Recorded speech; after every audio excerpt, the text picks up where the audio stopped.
Oh.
Oops.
Alright, I think I've spammed that in enough servers for now. We'll see if anybody actually bothers to tune in.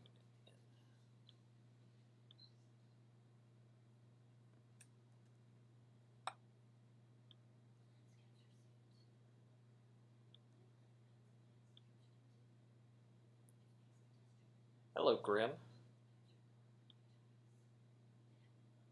Whomst are you on the SHL server, or madam? I'm super quiet.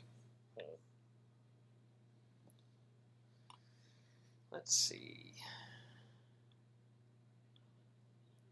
Huh. Properties.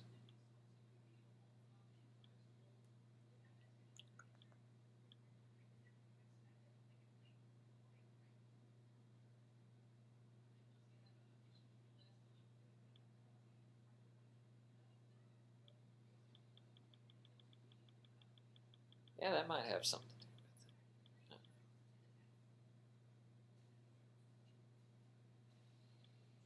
Check, check, check. Nope, that didn't really seem to make a huge difference at all. Normally it's not that low.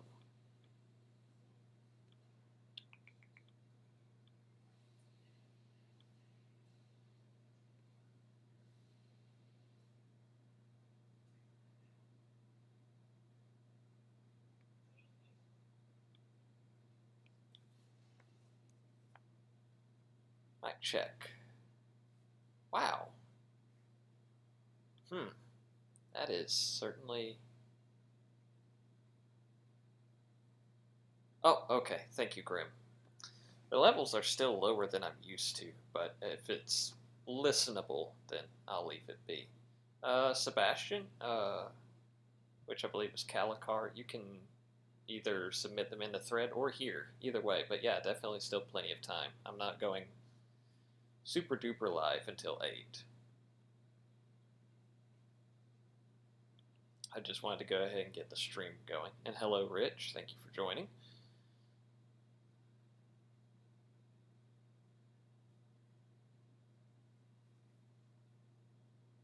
I gotta grab a Coke real quick.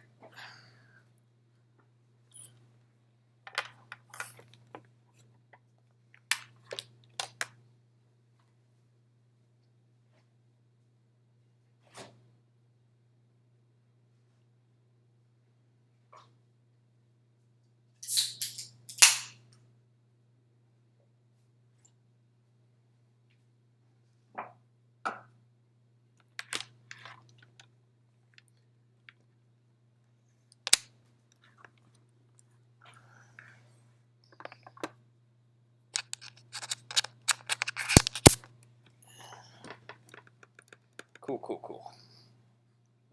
Wouldn't miss it, probably. Love it. When will we get another Rich and Adam? Rich, is there one on tap for this weekend or not?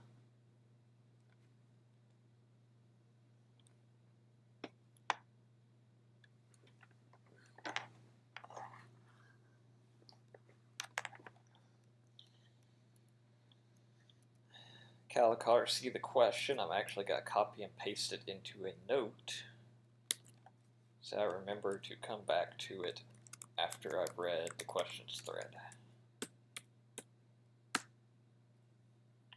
Boom. That is a question for Adam.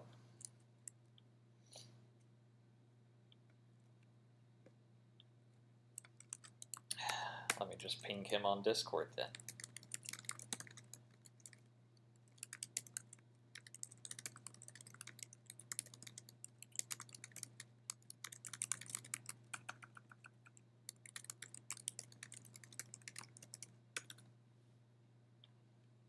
I always knew Adam wore the pants in that relationship.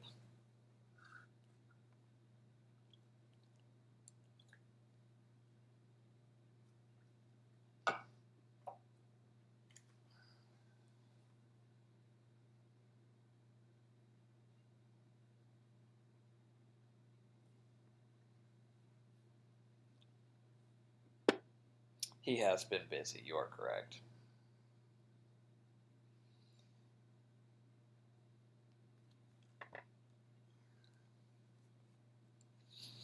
That is a very good point.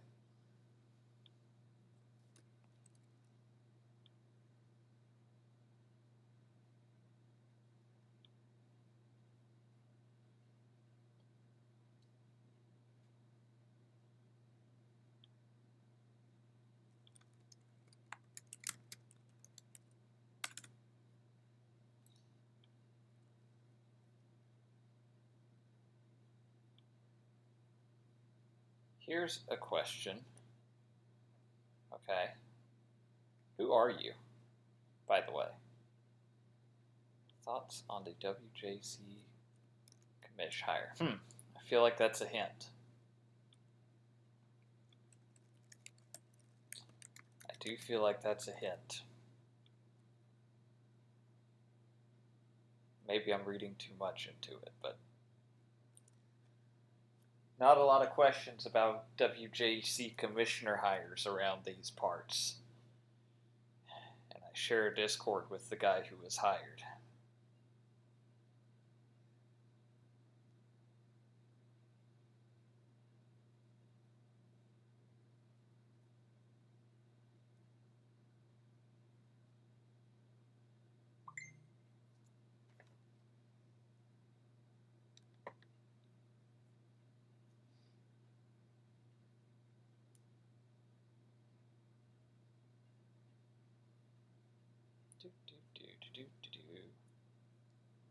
Also, shout out to me titling the YouTube video episode 62. This is going to be episode 63. So, I did good there. I did real good there.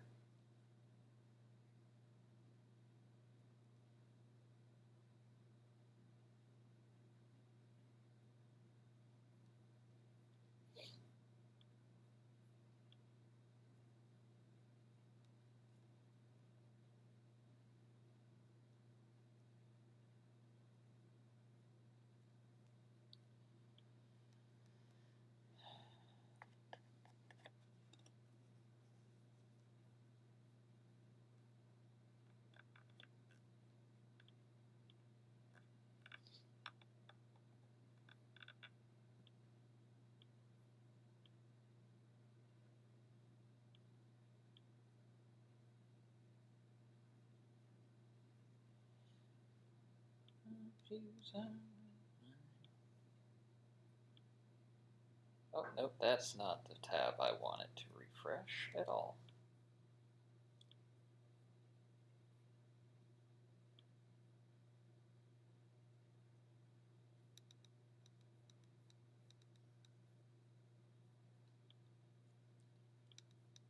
Alright, let's do this. Actually, wait. Let me do one other thing real quick. I hope this will work. I think it'll work. No reason it shouldn't work.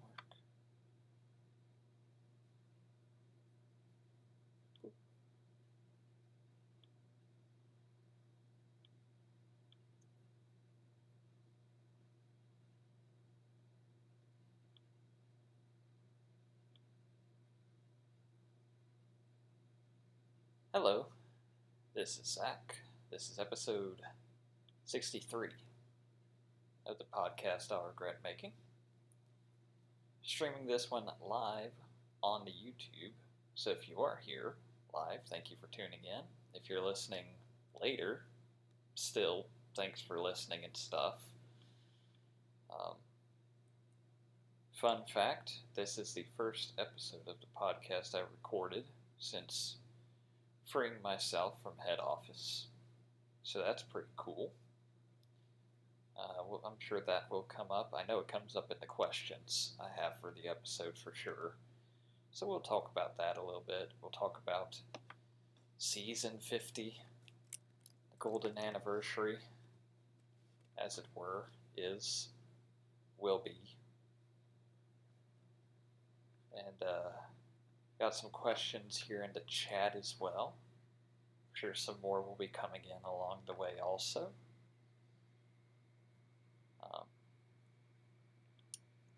Actually, did we just get a sim fairly recently? I see the most recent post is by JR. I completely missed that. Alright, boys and girls, you're going to get my live reaction to tonight's sim, which was delayed because of auto-regression nonsense. Let's see here. How did the Barracuda do? Ooh, that's not a good sign. Nope, that's a lot of L's. That is... Alright, so that L is from Wednesday. So this is an 0-2 sim. Okay, alright. We lost 5-3 to the Spectres. I see 0 Nikolai points here. Oh, I must have had an assist. Oh, on the first goal. Yep, okay, cool. Alright, that's great. Joe can still kiss my ass. What happened in the second game? Oh, a 5-2 loss to West Kendall. Excellent. Excellent. Oh, Calicar, he tried to warn me. He tried to warn me in chat.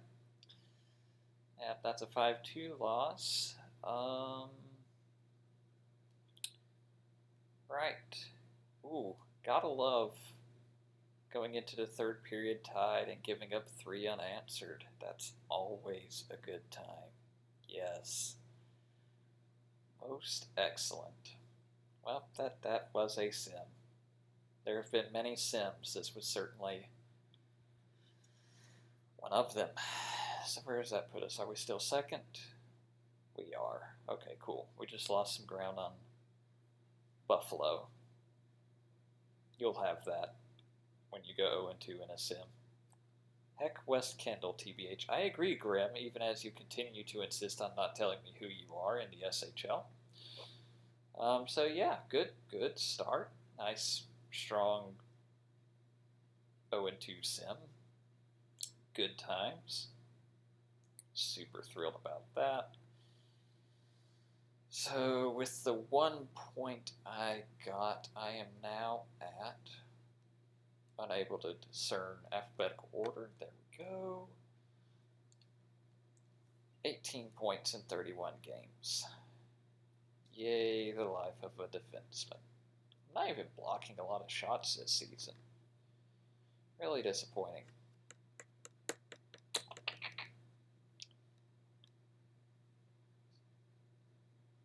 Yeesh. Anyway. So that's a good time. Heck, West Kendall.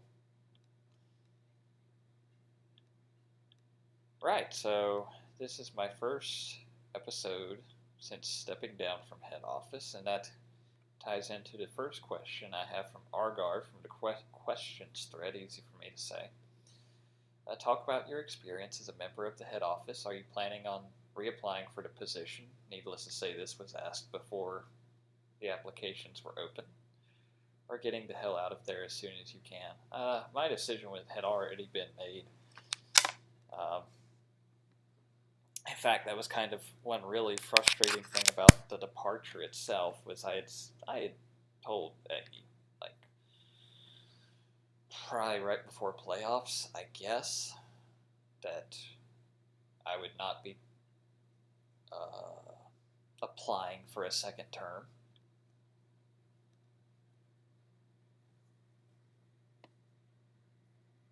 All right. I'll probably go into that next, actually, Calicard, just to get out of the way.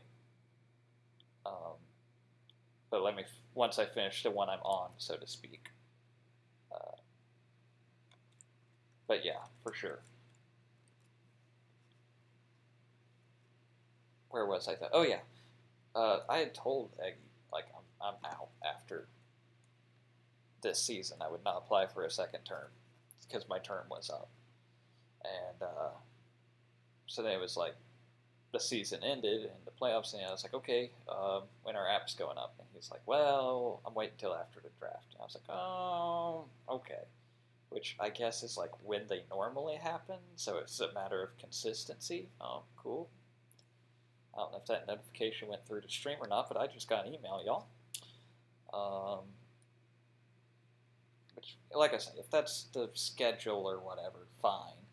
But I knew that I wasn't going to be able to help him with the draft because I was going to be working during the draft. So, especially with it being a Reddit draft and all, it seems like it would have been more beneficial to him to hire somebody who, I don't know, would actually be around. I was trying to be as helpful as possible by giving him a heads up. Whatever. And then even after that, it took like another week for apps to go up, and it was like, it felt like another 2 weeks. I don't know if it actually was or not. It was certainly at least another week where the apps were up and then they were closed, and I just had no idea whether they had so much as discussed the matter. I didn't expect to be involved in the discussion of naming my own replacement. I wasn't going to be the one to live with that decision. I wasn't expecting any input, and I think they made good choices, so I want to be careful phrasing it like, oh, I wish they had asked. No, I just wish I had known how long the process was taking, because apparently they had made a decision pretty quickly and then just never, it took them a while to announce it and act on it. So then I was just chilling and getting pinged in Discord by GMs nonstop and updaters nonstop and other people who just need to get up with head office nonstop. And I had this head office tag that I didn't need anymore because I had already stepped down. And yet, so that was honestly the worst part of head office was the time that the lame duck period. The job itself I didn't mind so much. I just didn't have time for it, honestly, to do it the way I wanted. It's the way I felt like somebody involved in head office should be. Like going back to the draft thing, um, you know, in the 2 seasons I was in head office, I wasn't able to make the draft either time. Like that's not helpful. So they're usually about an hour Calicar. So yeah, it was stuff like that was why I stepped down. Not so much events. I didn't feel like I was present enough, so I got the hell out of there as soon as I could. Which still wasn't soon enough, but it was soon enough to avoid the latest shitstorm. Calicar asked in chat, thoughts on the commissioners, HO, and whomever else may be concerned thread now that I'm no longer in HO and all the salt hate surrounding the SHL. Well, the salt and hate is universal, but as it regards to the current matter at hand,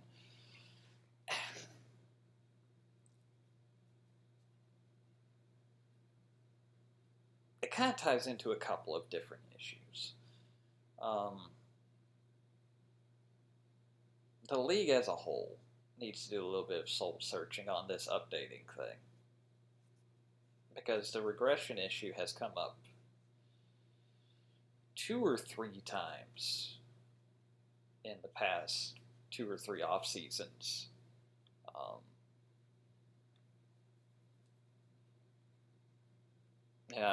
We can talk about the punishments themselves in a little bit, but more specifically, you got to figure out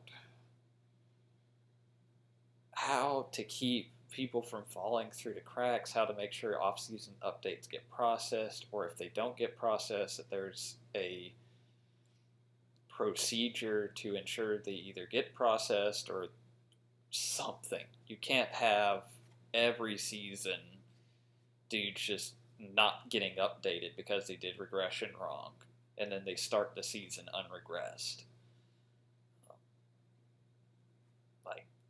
I don't know if that's if you gotta figure out something on the updating workflow. If it's probably partially that, partially HO review, Eggy needing to delegate more, honestly, because he can't do it all, no matter how hard he tries. Something has to change. What that is, I'll let the parties involved decide. But the definition of insanity is doing the same thing over and over and expecting different results.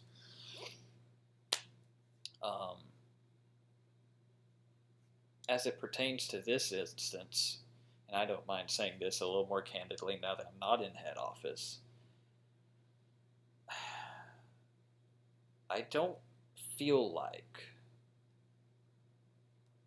there is partiality towards Calgary. However, they should have been punished more harshly for the Oliver Close-off situation last offseason.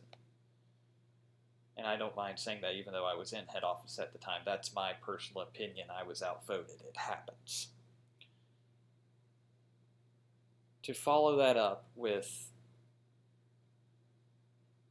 I've already forgotten the dude's name in this group not getting suspended for literally the same thing.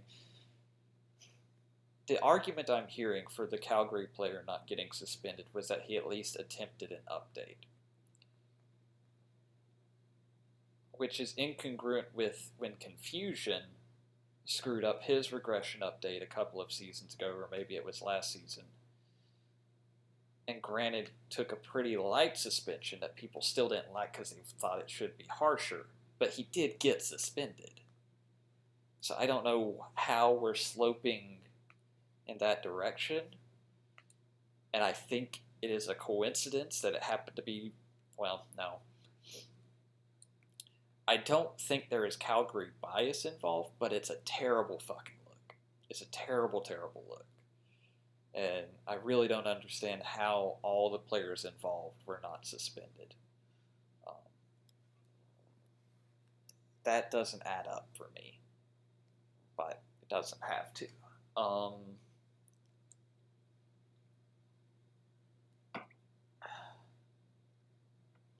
I'm also at the same time having a hard time jiving with, like, I've heard a lot of talk of the issue with that one was because the updaters are only supposed to take the last update, and he had posted 3 updates. And it's like, okay, the player holds some fault there because he should know better than to post 3 updates or whatever it was, especially since apparently they were all really bad updates, from the way I understand it. But also, if that's a hard and fast rule the updaters have, I've never heard it before. And I know for a fact that, just to throw an example out there, okay, so I was talking to it about it with Pris. And the reason I was is because she's the rookie mentor head. So I was like, did you know this? Because that's really important for, like, rookies. You already tell them, make sure it's all in one update. But if they screw it up and put in 2 updates, does that mean their first one doesn't get updated now? If that was a long-standing procedure, I felt like the rookie mentor head would know that. She did not.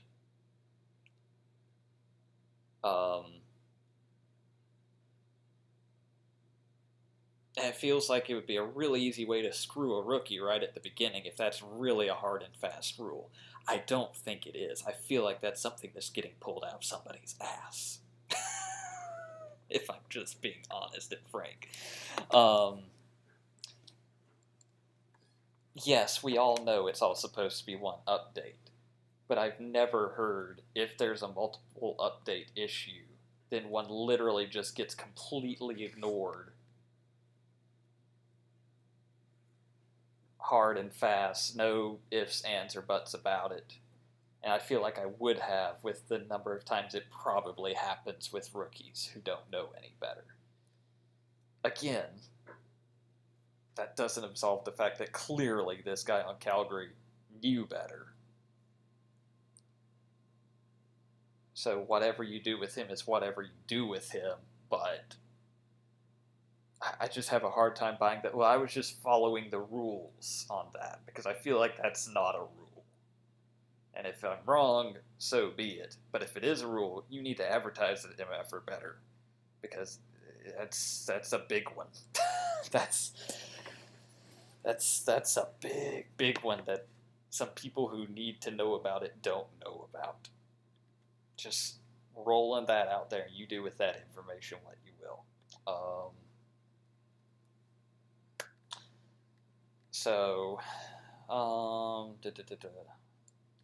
As far as just general salt and hate in the SHL, again, such is life in the SHL.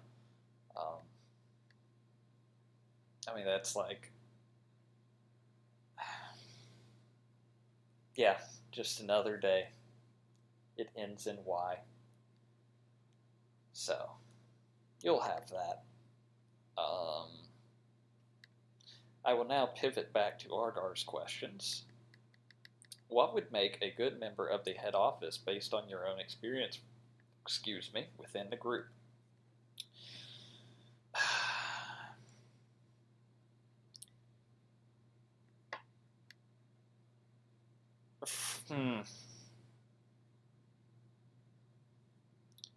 I don't know if I would say it's based on my experience within the group, because my experience is pretty limited within the group. I'd almost have to pull more off of my SMJHO SMJHLHO experience from the late 30s and early 40s. But the biggest thing right now I think, is you need to be able to take a hard stance. I don't know. It's tough.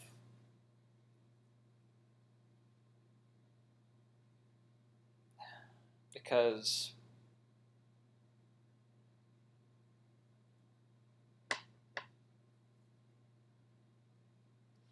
I don't want to say you need to be so strict and, you know, follow the letter of the rules to the T and this and that, but I'm trying to think. I'm having a terrible time expressing the thought. I'm not so much worried about that part of it as much as just literally you have to be able to keep pressing on issues when they arise. So much stuff.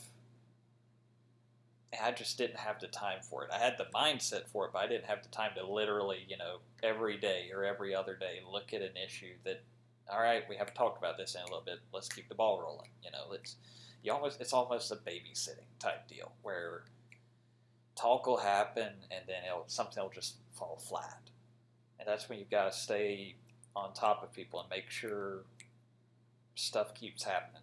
Because sometimes it's punishment, sometimes it's a change, sometimes it's, something you're trying to introduce, sometimes, whatever, hiring a candidate for a job, whatever the case may be. That's where you've got to be a bit of a dick, honestly. Where you've got to keep people moving in the right direction. Because otherwise they'll just forget about it and let it go. And that was the frustrating part for me. Because I tried really hard, especially in my first season, to really keep stuff moving in that regard. And then the second season, I really didn't have the time to do that, and so just watched everything fall on the table. Like I know there was the thread about job pay. Like that's something that was being discussed the whole time I was in HO, but never went anywhere because you had to constantly prod people to chime in on it. And even the last conversation I had about it was honestly just between me, Tomas, and Slappy. Well, I'm holding up 3 fingers. If I remove the fingers for the people who are no longer in HO, I'm flipping you off. So, how productive was that conversation?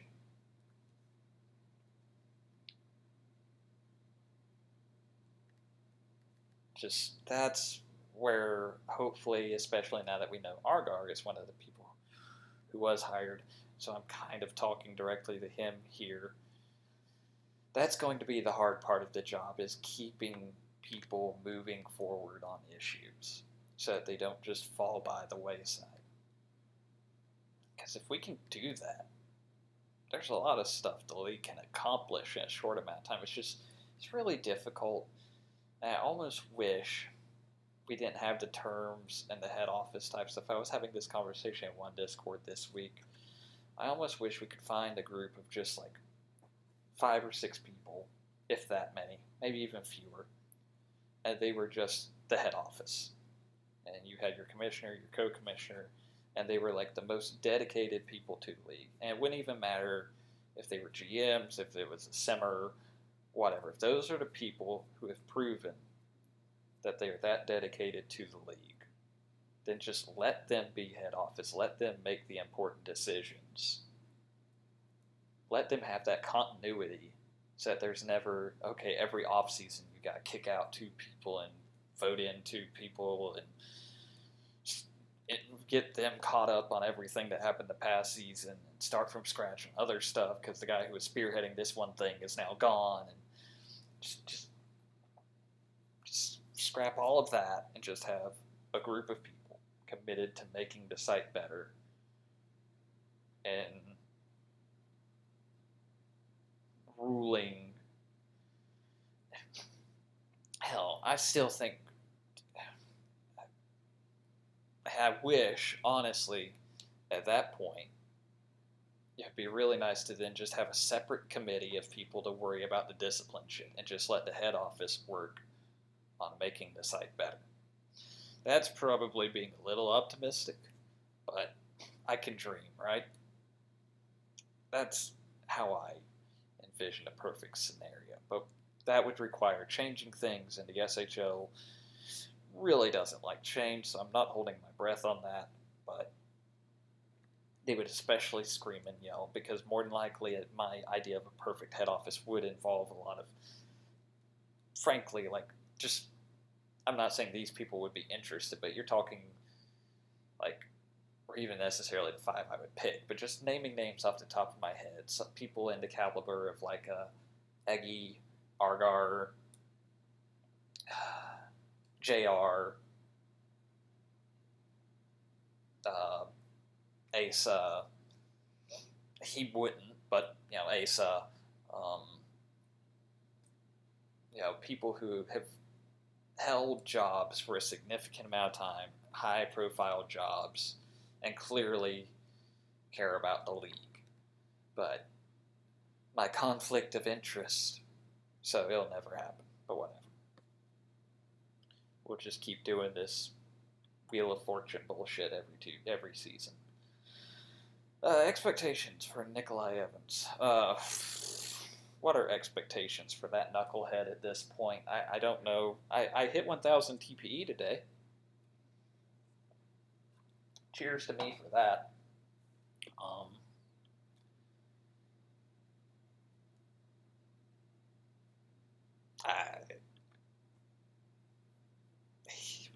He's at this point. I don't even know.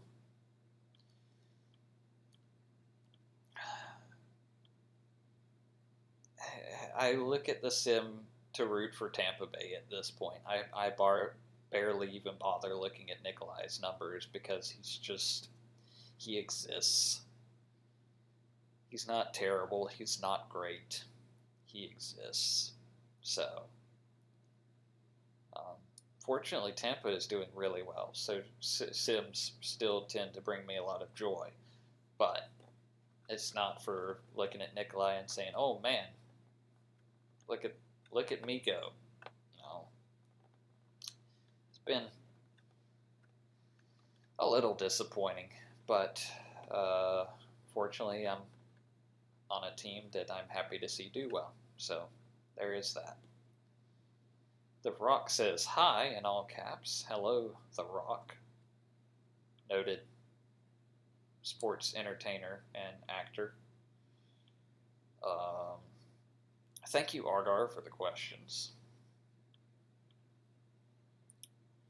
That brings us to Bonk, who first asks, "Why are we jerks?" Because when I bumped the questions thread, I said, "Ask me questions, you jerks." I mean, I consider jerk a term of endearment, thanks to the Carolina Hurricanes. I consider you all wonderful members of my bunch of jerks, unless you're actually a jerk, in which case, screw you. But no, you're jerks because you're all lovely people, as far as I'm concerned, except for the Habs fans. Does it feel good to be out of the head office? Yes. Yes, it does, Bonk. You've probably gathered that from the first 30 minutes or so of this podcast to this point. But yeah, I'm pretty glad to be out of HO and just enjoying the league now. What are your thoughts on Tampa Bay season so far? I'm happy. It's a little bit, I don't want to say a surprise. I knew we had a good team. I knew we had more importantly, a bright future.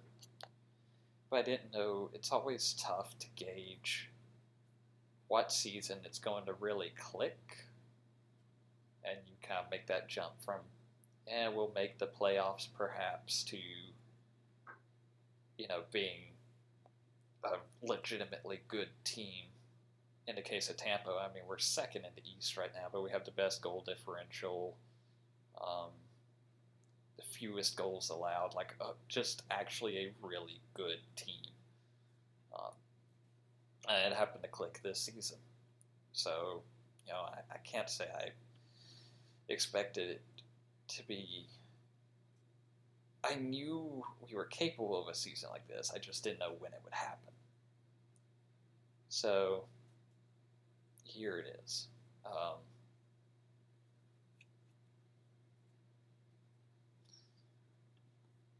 Thank you, Bonk, for the questions.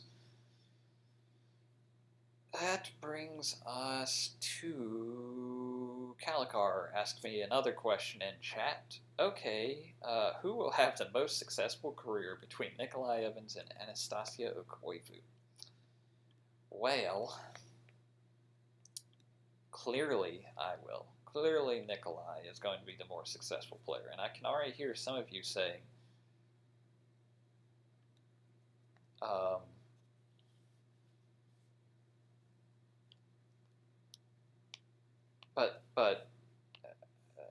but she has been nominated for an award and you haven't, which is fine. Except blind squirrels do find nuts. First of all, and secondly, that award didn't even exist until about 5 seasons ago. So I appreciate good charity as much as the next guy, but come on.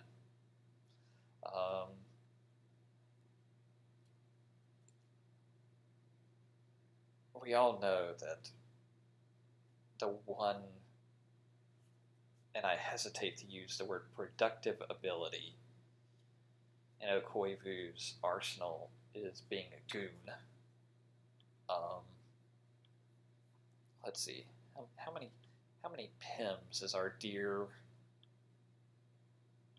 friend up to? Oh, 45 in 31 games. Yeah, that's yeah, that's that's what you come to expect from that pylon in particular. Are you at least leading the Turd Ferguson chase? Please, I haven't even bothered to look. Oh no, you're not even close. You're not even the leading Russian in penalty minutes. Taigai has you beat right now. That's just. You're not even good at being bad. That's a shame. So, I don't think it requires any more conversation beyond that point. Yeah. Anastasio Koivu sucks. Grim, who has been insistent on not telling me who he is in the SHL throughout the entirety of this stream, asks, what are my thoughts on the World Juniors Championship Commissioner hire? So let's talk about that, because not only is there a new World Juniors Championship Commissioner, yeesh, there is also, I'm in the wrong subform, a new IIHF Commissioner.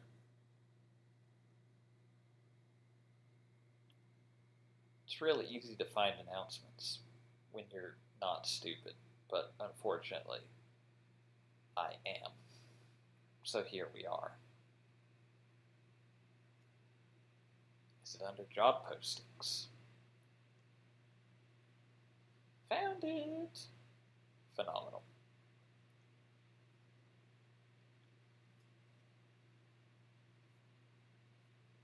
Oh, good. I gotta get through all the shit posts now. Hold on, stand by.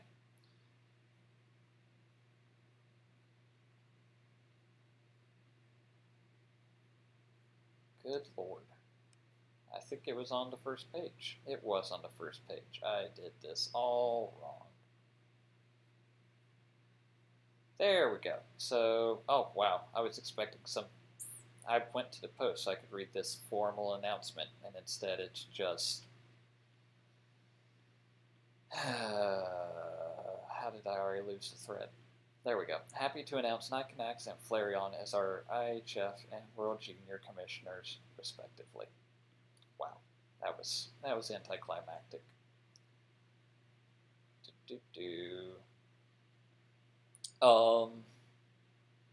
So Nikanax I don't know a ton about. So, and haven't. I want to be careful how I phrase this. I don't want to make it sound like he hasn't done anything, but he hasn't really, made a huge, sweeping, I'm gonna leave my stamp on the IHF as soon as I walk in the door kind of statement yet. So I can't say I've developed a strong opinion positively or negatively on that hire, yet I'm sure I will develop one sooner or later as an IHF assistant federation head. Go Russia.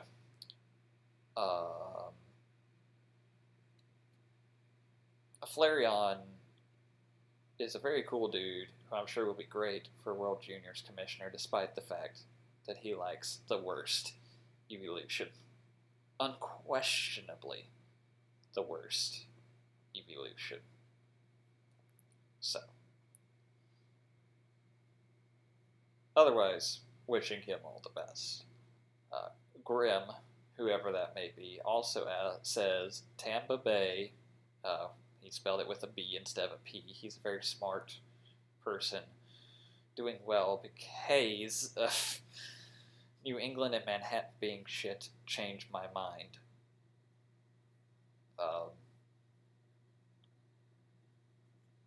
I mean, I would argue that's why Hamilton's doing well. Maybe. Does that change your mind? I'm sorry, am I throwing shade at Hamilton? My bad. I would never. Sebastian Kalikar. Another question. Thoughts on Mika Kandinsky? What the frick?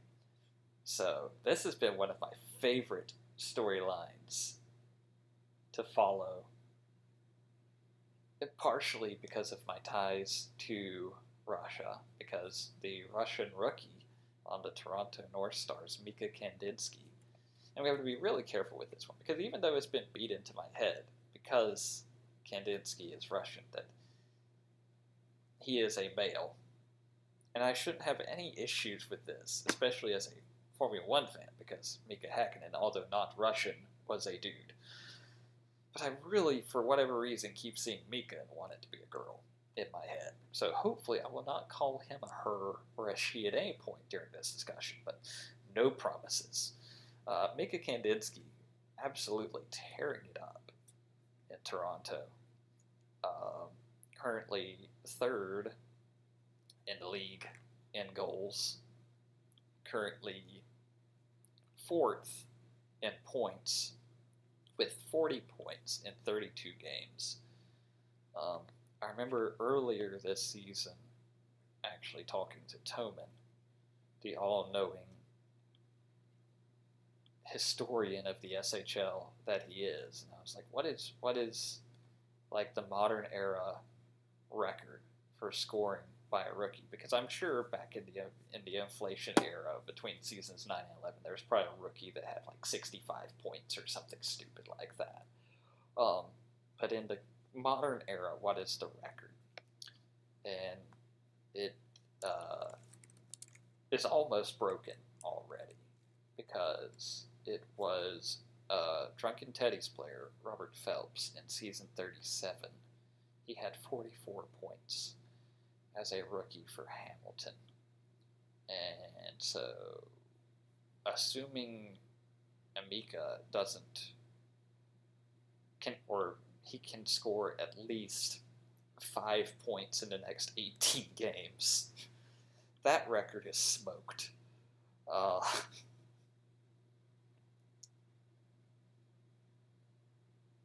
Needless to say, I've been very pleased to see this, knowing that Mika will have a bright future as one of the top forwards on the Russian national team.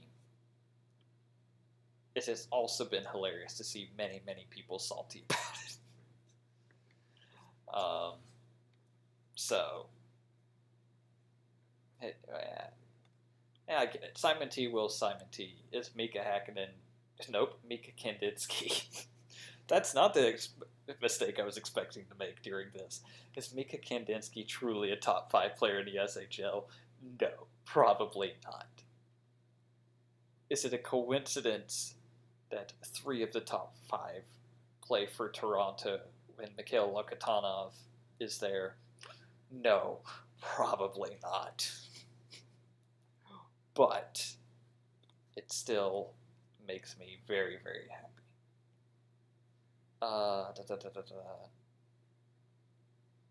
Rich, that's my future center. Are you tampering right now, sir? I have questions. I have. Or wait, no. Did you get drafted to Toronto? I do not recall this. North Stars prospects. Oh, you did get drafted to Toronto. Then yes, Mika will be your future center. You are correct. And now he tells me that. Exactly. Yes, I knew that. Totally. Yeah. Um, yeah. Calicar, do you think his play in the SHL will translate in IHF? You know, the funny thing about it is, and actually, I think the Bojo box will actually be able to help me with this.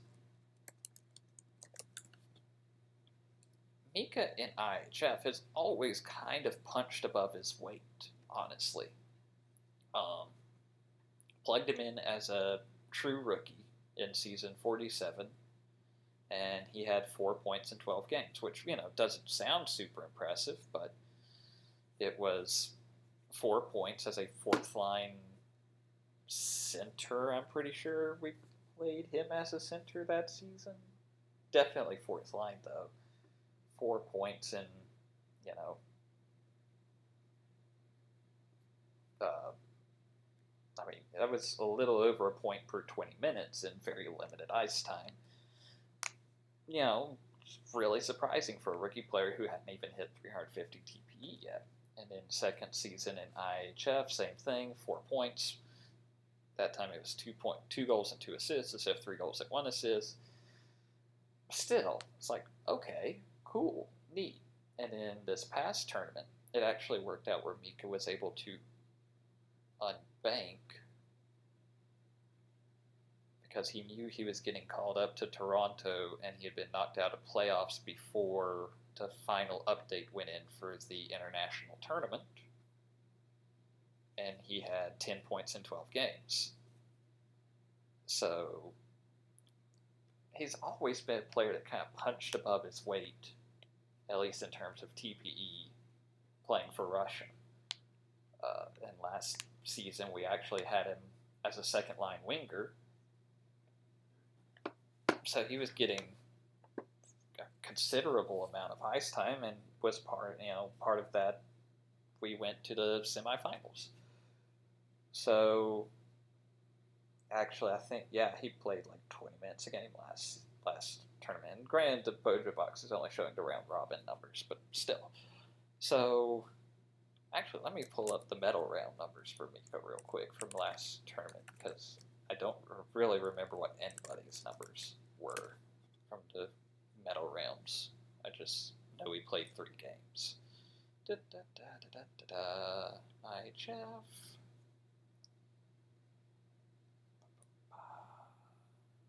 Medal round index. I should update my drop down at some point.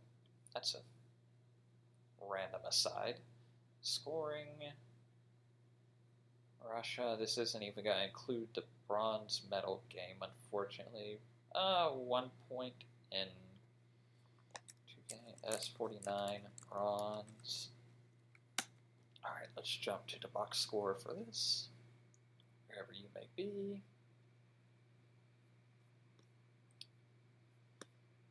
Not on that page.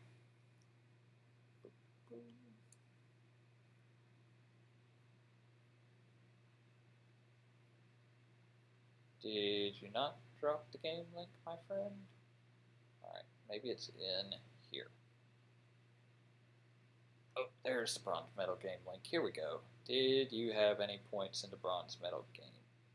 You had an assist. So yeah, 2 points in 3 games in the medal rounds too. So yeah, Mika's good. Good for Russia. So no reason it won't carry over to the international tournament because it already has been carrying over to the international tournament. That's the summation of that question there. The Rock asks, FMK, Winnipeg, Tampa, Hamilton. I think you actually listed them in order. The F would be Winnipeg, hooking up with the ex-lover. Marry Tampa, because I love it so. And definitely kill Hamilton. And yeah.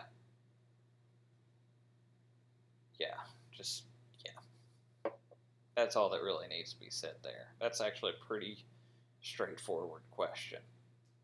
I really want to emphasize kill Hamilton. Kalikar, future Ovechkin. Yeah, honestly, I was joking about that in Russia the other day, but Mika's the next superstar Russian forward. It's great. I love it.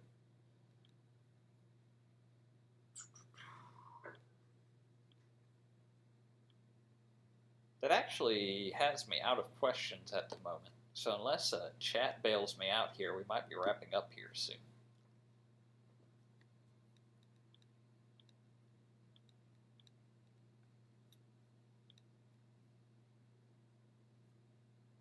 Oh, actually, let me talk about one thing real quick. Oh, no, never mind. I see I have questions in the questions thread, actually. I knew I needed to refresh that. Slappy. Slappy has questions in the questions thread. Was there a book from your childhood that you loved? Yes.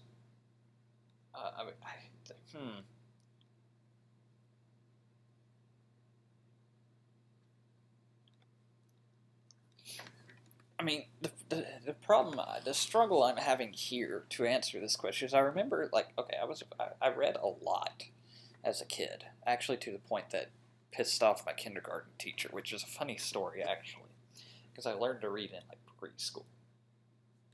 So that I got to kindergarten, and I could read the instructions on the worksheets and stuff, so I would just read them and start working on them, and the teacher insisted on everyone in the class waiting until she had read the instructions completely. But I was like, I know what you're going to say. It's right here. 5-year-old me was not about waiting on her to tell me what I already know. It was a bit of a power struggle.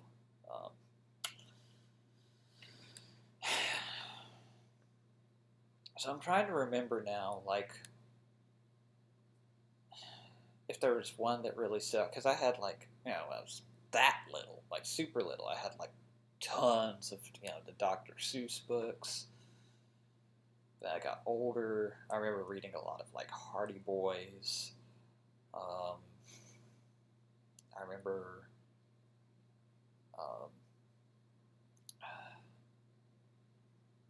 there were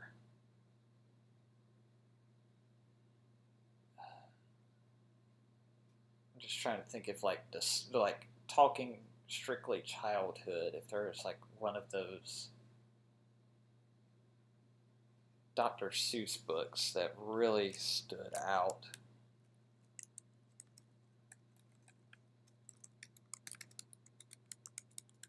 Probably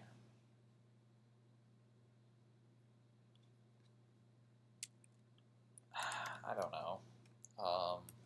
Not the Cat in the Hat. Probably Go Dog Go, actually, which I guess stands to reason considering how I've turned out. Yeah, I think that's the one. So, I think that's the answer to that question, but I'm probably forgetting something. It's been a long time since I was a kid. No, I see your questions in the chat. Don't worry. I noticed the Slappy first. I'll come back to y'all. Hang tight. Have you ever actually played ice hockey? I have not. I've only actually been on ice skates once. Did a lot of roller skating when I was younger. Not roller hockey, but roller skating. I've been ice skating once. I enjoyed it a lot. Um,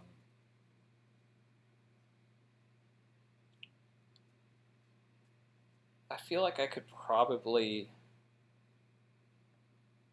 learn to skate well enough to not play hockey, but at least move around with a stick if I actually like went and did it. Like I feel like I could figure at least that much out, but then I would just look really stupid actually trying to play a game of hockey with other people. But I feel like I could at least learn to do that if I actually did it. But I've only been on ice skates once, so thank you, Slappy. Now let me get back to the YouTube chat before these people lose their dang mind. Too late for second sucks to. Oh, that's not a question? Silly Calicar. Yes, it is too late for Jax to tamper Kandinsky though. Top 3 logos into SHL from The Rock. Hmm.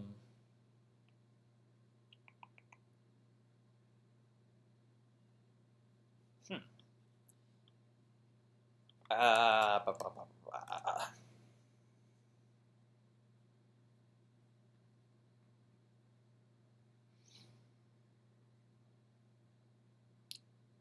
In no particular order. Can I include SFJHL? Or do I have to say strictly SHL?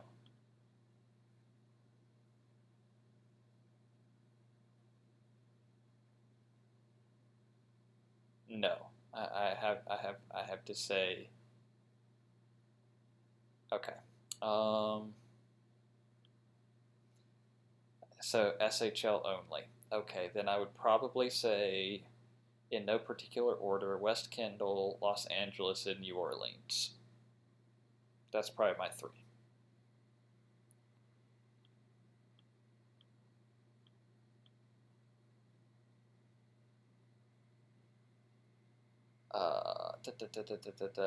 Follow up to Slappy's question. If you still read, what's your favorite book genre now that you're older?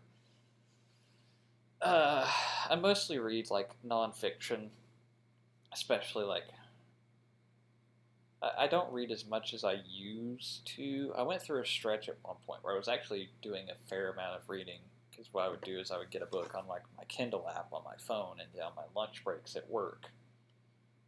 That would be my reading time. I could pick through a book pretty quickly between that and, frankly, bathroom breaks and stuff like that. I've fallen out of that habit, and I need to get back into it. But typically, it's nonfiction, and honestly, it usually tends to be like a sports book, but not always.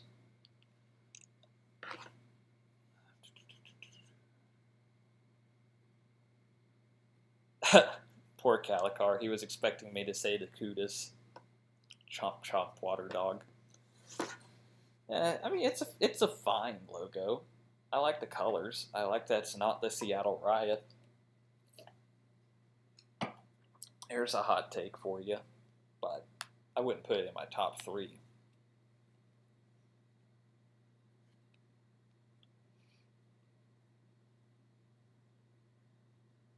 Let's see.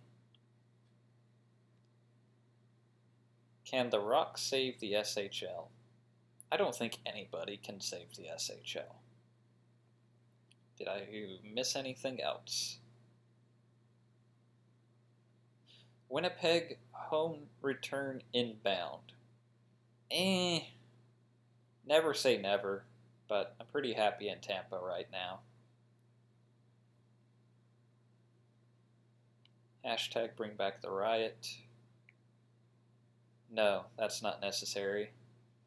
I will admit I wasn't high on the Tampa logo at first, but don't tell JSS. That's from Calico. Yeah, like it, I mean, it's a fine logo. It's not ugly. It's certainly not like the Colorado Raptors logo or anything, but it, it, it, it's fine.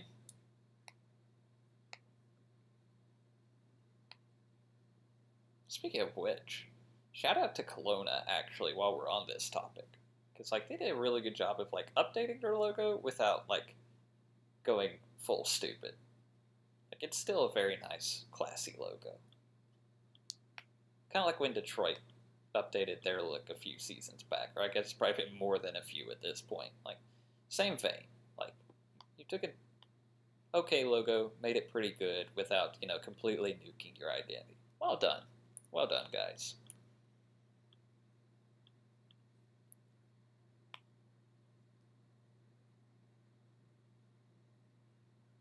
No, actually, that's fair. The Rock. Actually, the Anaheim one is also really nice and the same kind of deal. Where like theirs was actually like I wasn't crazy about the original Anaheim logo, but the new one is actually pretty sick. But again, same thing. Same colors, same brand, just made better, improved upon. So yeah, no, good call, Rock. Good call. My bad. Um, Thoughts on who will make the Stanley Cup Finals? I mean, good lord, it's like October. Um, I don't know. Obviously, Carolina and a team from the West who will lose to Carolina. Clearly, that's your Stanley Cup Final matchup. Um, let's say Carolina and Nashville for the lulz. That sounds like a fun thing to say, so that we can get yeah. Let's yeah. I like that. I like the sounds of that. Carolina, Nashville, just because I want to watch the world burn. Uh, Carolina Storm Surge when they win the cup. I'm here for that, Calicar. I hope Storm Surge when the Canes win the cup. It's just tying down Don Cherry into like an office chair and rolling him out to center ice, and then doing some kind of dance ritual around him before hoisting the cup. That's my vote.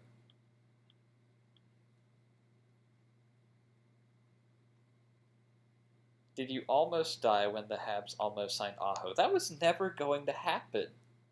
Like that. As much as Habs fans wish they almost signed Aho, like you have to remember the Carolina Hurricanes owner now, Tom Dundon, had just literally spent, or technically he didn't spend $250 million, but he was prepared to spend $250 million on a minor league football league. You don't think he was going to spend $21 million or whatever it was on a signing bonus for Sebastian Aho? Come on. Come on. That's like thinking I won't spend $8 million on equipment in the SHL when I have $100 million in the bank.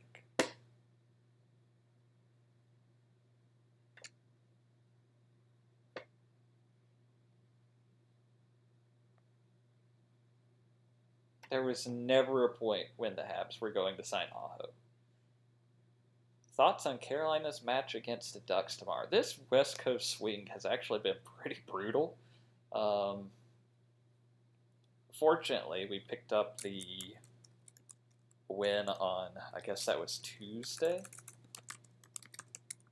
against the Kings, which made for plenty of Twitter memes because of the whole Taylor Swift thing. And that was great, but we looked terrible against the Sharks last night, which maybe part of that was, second night of back-to-back, blah, blah, blah. But, hopefully the night off will do us some good before tomorrow's game. We will see how that plays out.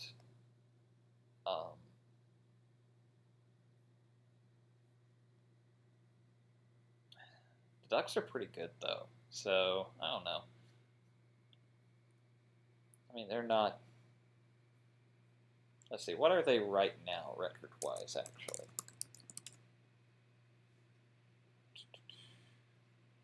Western Conference. 5-2. Yeah, they're off to a good start. So it should be a good game. We'll see how it plays out. But yeah, it's just been a brutal little West Coast swing. Yeah, no, I like how Grimm is still holding down to Ford and not telling us who he is, even after asking us to talk specifically about the World Juniors Commissioner and name dropping Manhattan 5,000 times in chat, and now asking about the Ducks. It's definitely not Flareon. Definitely not. I'm pretty sure it's not Flareon, though. I stand by that being the worst evolution, by the way. I think that's got to be the title of the episode, guys. Podcast I'll regret making, episode 63, The Worst Evolution.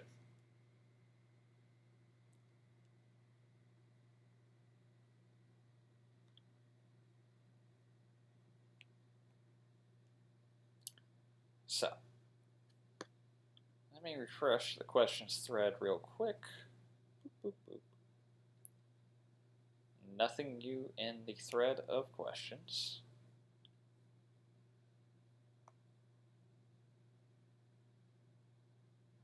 And I have 2 pings on Discord. Who is responsible for this? I have a live... Oh, we have JSS chiming in. I have a live on-air question, because he can't just ask in Twitch chat like a normal person.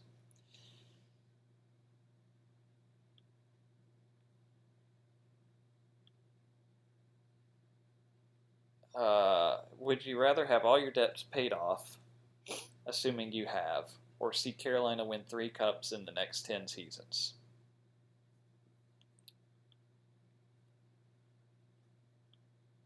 That's actually a pretty easy one for me, because college loans are the devil, and because you said 3 cups in 10 seasons.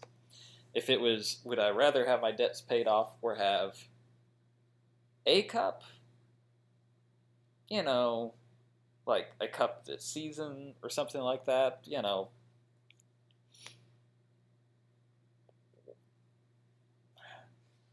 it becomes a different story. Like 3 cups is asking a lot.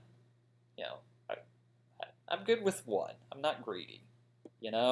So let me just go ahead and get the debts paid off, and then whatever I get from the Canes is whatever I get from the Canes.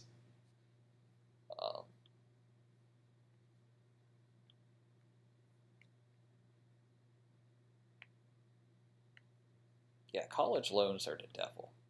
I don't know how much you would know about that, JSS, but man, it's brutal. It is just the worst.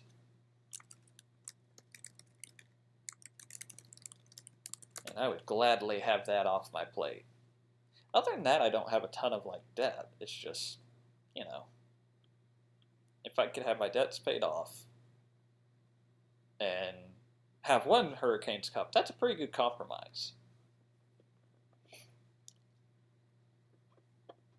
Because, hell, I'd at least be able to afford to go to more of the playoff games that way, if nothing else. I did make it to 1 this season, though. That was pretty cool. That was my first time going to a playoff game, so that was awesome. Anyway.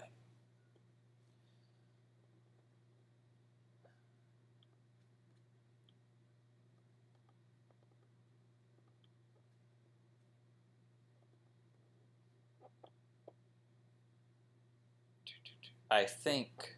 All right. Am I out of the woods now? Am I free? Is nobody else in? How much do Canes tickets go for? Son of a bitch. Let's see what they are on StubHub right now. Typically not expensive, honestly. I was able to get playoff tickets for like $85. Granted, that was Game 3 of the Bruins series when we were down 2-0. But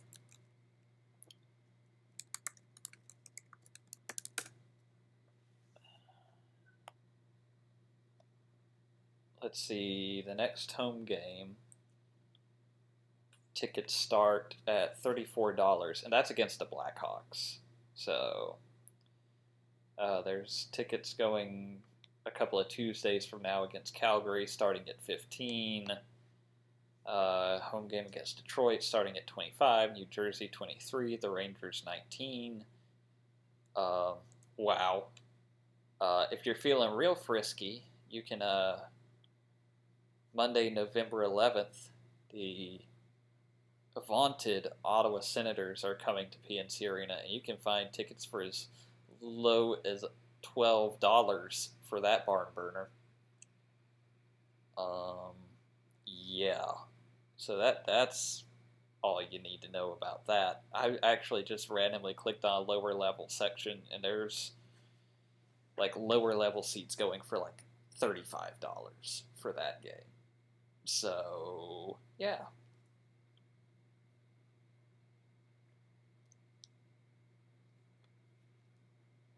Yeah, Calicar chiming in. Canes versus Habs at Bell Center in February is $15 USD, but kids only. Adults tickets in red is $250. Yeah. And see, that's the other thing too with the Canes is I've usually I went to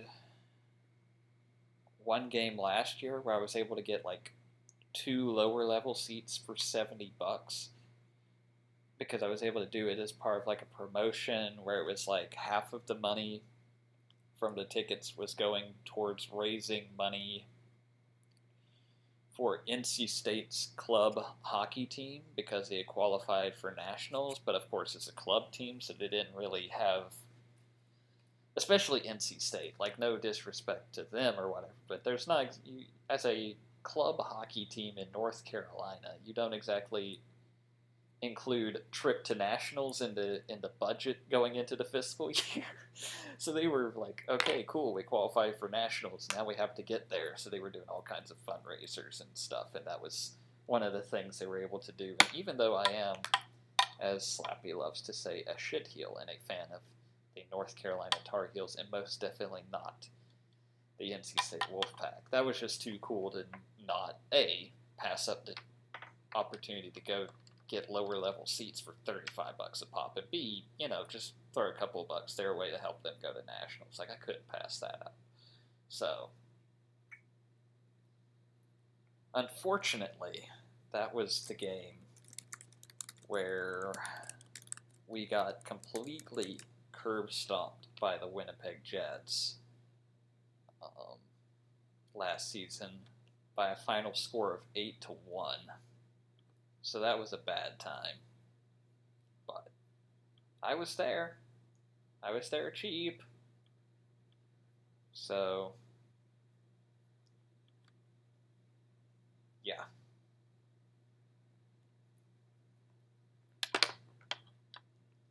Yeah, big oof. Indeed. Alright. 10, 9, 8, 7, 6, 5, 4, 3, 2, 1. Alright, no more questions. Sorry, I'm cutting y'all off. Y'all are not keeping me here all night. Thanks to everyone for listening. This has been episode 63. Hope y'all have a great night. My favorite Canes player is Sebastian Aho, but Eric Hall is creeping up the list. Boom. Quick answer. Good night. Bye.